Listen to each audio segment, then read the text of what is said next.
이 국장님, 네. 호남을 대표하는 네. 정치인 하면은 아무래도 민주당을 탈당을 했습니다마는 전남 광주는 이낙연이고, 네. 전북은 정동영 아니겠습니까? 그렇죠. 물론 정세균 전 총리가 있습니다만 그분은 상경을 해버렸고. 예. 아예 또 대통령 선거까지 후보가 된 건 정동영밖에 없고요. 예. 정세균은 경선만 참여했었죠. 그리고 그런 분들이 이제 정치에서 사실상 물러난 상황이고. 네. 그런데 이낙연, 정동영 두 분이 콩나물 국밥집에서 한바탕 했다.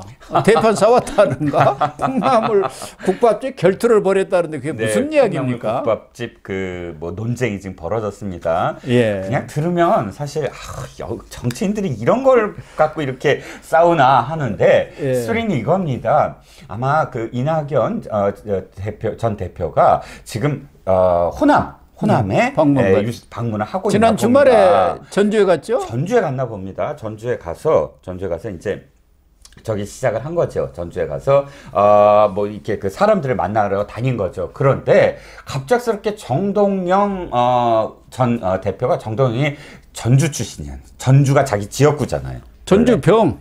거기 음. 지금 출마하겠다 해갖고 자기 후배 김성주 의원이 있지 않습니까? 네네네. 지난번에 이어서 지금 또 대결을 벌이겠다고 나서 있는 상황이죠. 예비후보 등록까지 했죠. 네, 그렇습니다. 바로 전주 을에 가서 콩나물 국밥집 가서 콩나물 국밥을 잘 먹고 나온 것 같아요. 그런데 정동영 전 대표가 SNS에 이렇게 글을 올린 겁니다. 바로 이낙연 전 대표에 대해서 호남 민심이 얼마나 나쁜지 이낙연 전 대표가 국밥집에 아침에 들어가자마자 손님들이 다 아이고 아침부터 재수가 없다 뭐 이렇게 표현을 했고 아주 그렇게 리얼하게 그려놨어요. 또 별실에 들어가겠다고 하니까 별실 없다라고 냉대를 받았다.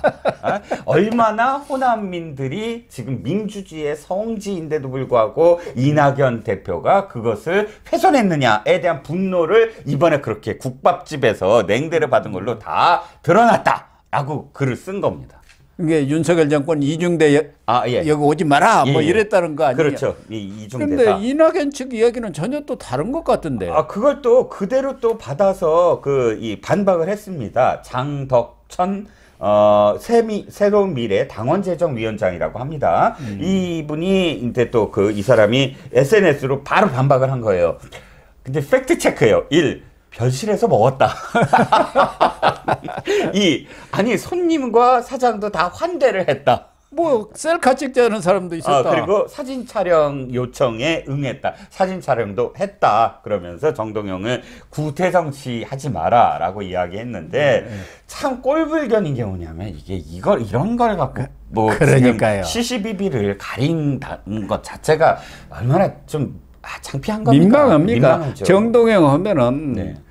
과거 열린우리당도 창당을 했고 당대표도 했죠. 그때는 당의장이라든가 네네. 이렇게 했습니다만 또 대권 후보까지 하신 분 그렇죠. 아닙니까? 대선 후보였죠. 이낙연 전 대표는 총리까지 하신 분이고 그렇죠. 예.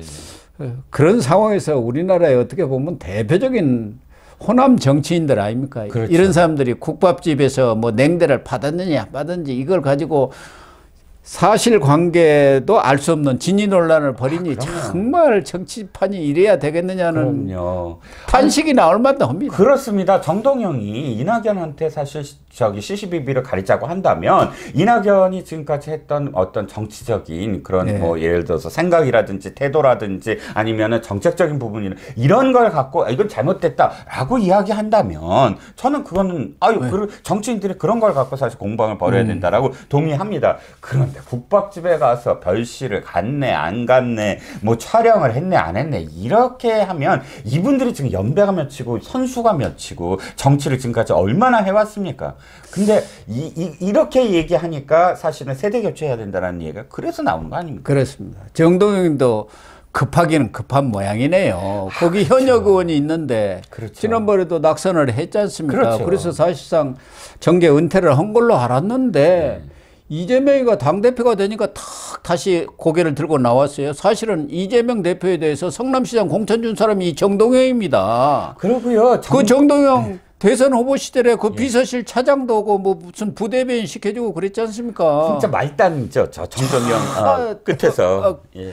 정동영 밑에서 감히 쳐다보지도 못하는 사람이 그렇죠. 이재명 아닙니까? 그렇죠. 정통들이라고 해서 정통들의 또 뭐 여러 가지 직함이 있지만 시민단체 성남시에서 있었던 그런 조그만 시민단체 이끌고 있다는 것만으로 제가 그때 봤거든요. 저 말석에서 말도 못 꺼내는 그런 관계였어요. 정통들 대표가 정청래 아니었습니까? 정청래. 그때는 이재명이는 그 밑에서 할 때 아니에요. 그럼요. 그런데 자기가 또 그 공천을 받아야 하니까. 공천을 받아야 하니까. 예.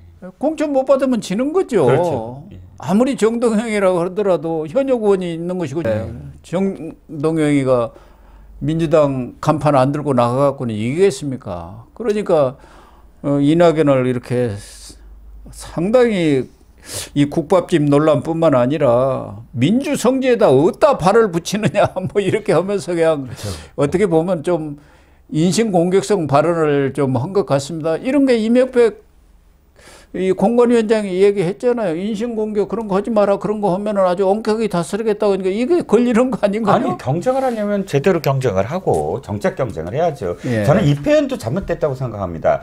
정동영의 한 표현인데요. 이낙연의 호남 상륙을 용인해서는 안 돼. 이게 지역 정치의 또 하나의 어떤 표현 아닙니까? 호남의 지인작부터 또아리를 들고 거기에 아주 대표적인 정치인데 뭐 상륙이고 말고가 뭐가 있습니까? 그렇죠. 삼선을 하고 도지사도 하고 사선이죠. 사선을 하고 도지사를 하고 도지사를 두 번이나 하고 두 번이나 총리까지 하신 분 아닙니까? 예. 당 대표를 하고. 네.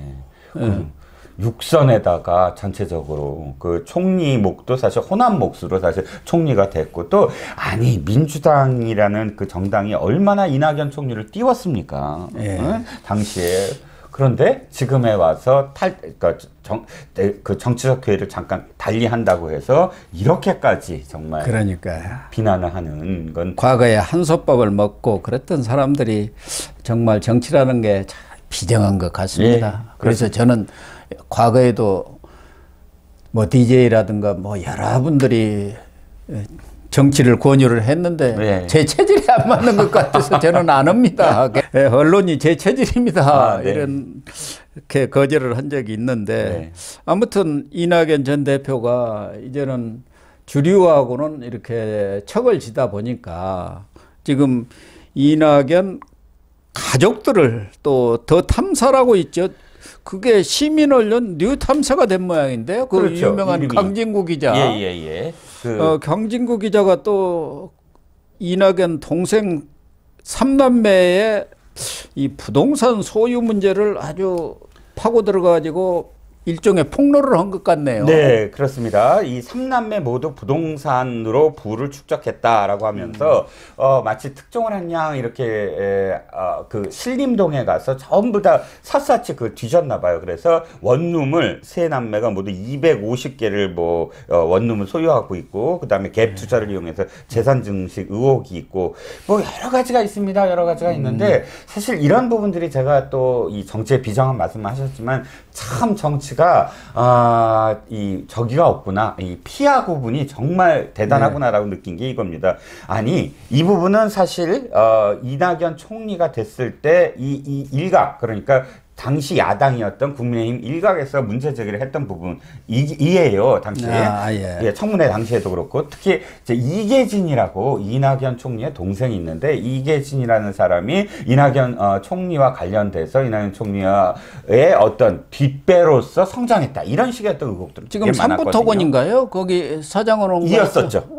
지금 그만뒀고. 그만뒀죠. 예, 삼부토건이 여러 가지 어떤 뭐 부도도 나고 하는 와중에서 아마 그만뒀었는데 그때 당시에도 이권이 상당했다. 삼부토건이 그러니까 이낙연 총리의 동생을 사장으로 임명한 이후에 삼부토건이 여러 가지의 어떤 좀 특혜를 관급 공사를 받았다. 뭐 받았다. 그런 얘기죠. 예, 그렇습니다. 그런 이야기도 연결이 되고요. 그런데 이거는 지금 뭐 여러 가지가 또 함께 막 뭉뚱그려 갖고 이낙연 총리 삼남매에 대한 공격성 기사를 냈는데요. 이 기사가 사실이건 아니건 간에 저는 참 대단하다. 왜냐하면 이 진영과 이런 언론들이 당시에 그렇다면 문제 제기를 했을 때는 딱 입 닫고 내 편이니까 그리고 가려줄 거 가려주고 숨겨줄 거 숨겨주다가 적이 되면 늘 갖고 있는 거 다 폭로하는 뒤통수를 치죠. 네. 망치로. 과연 이게 언론이냐라는 생각이 들었습니다.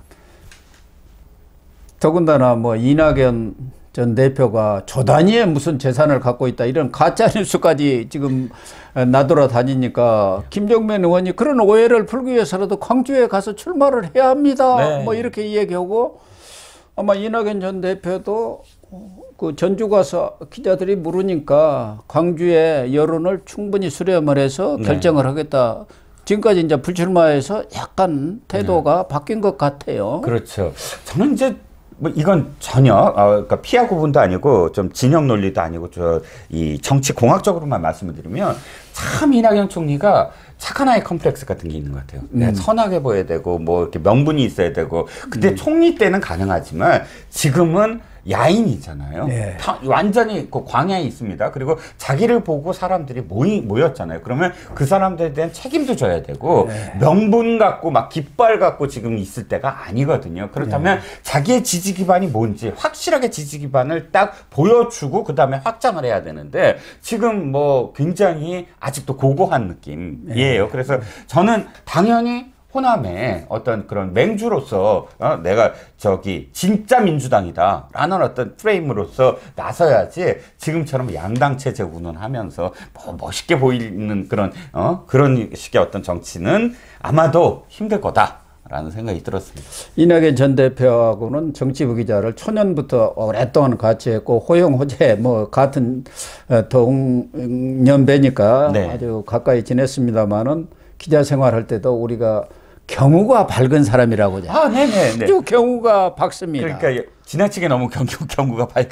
그리고 이 국회의원 정치인 하면은 좀 청탁, 민원 네네. 이런 것을 좀 잘 들어줘야 하는데 그렇죠. 아주 가까운 사람이 부탁하는 것도 거절해가지고 그래서 좀 인기가 없었어요. 예. 그런 부분에 대해서는 정말 깔끔한 사람이어서 무슨 돈이 많니 조단이 어쩌니 하는 것은 정말 저는 가짜 뉴스라고 봅니다. 네, 그 네. 사람은 절대 그런 것을 할 체질이 DNA가 없어요. 네. 예, 제가 쭉 봐서 압니다만 무슨 그분 역성을 들기 위해서 한 네, 건 네. 아니고 네. 기자 시절부터 그런 성격이었고 정치인을 하면서도 정말 청탁이라든가 이런 것은 매정하게 거절한 네. 사람입니다. 네, 네. 예, 여러 사람한테 제가 그런 얘기를 들어가지고 섭섭하다. 내가 그렇게 도와주었는데 뭐 좀 자기가 충분히 알아봐 줄 수 있는 것도 모른 채 해버리더라. 뭐 이런 얘기를 나한테 와서 하소연한 걸 많이 들었습니다. 그러니까 앞뒤가 꽉 막혔다라는 이야기는 들을 수 있어도 그러나 이 사람이 정말 개인적으로 치부를 하고 예, 그런 민원을 통해서 그런 그 이 사적인 어떤 이 이득을 취한 그런 사람은 아니다라는 말씀이시잖아요. 네, 그렇습니다. 네, 시청자 여러분, 오늘 방송은 여기서 마치도록 하겠습니다. 시청해 주셔서 감사합니다.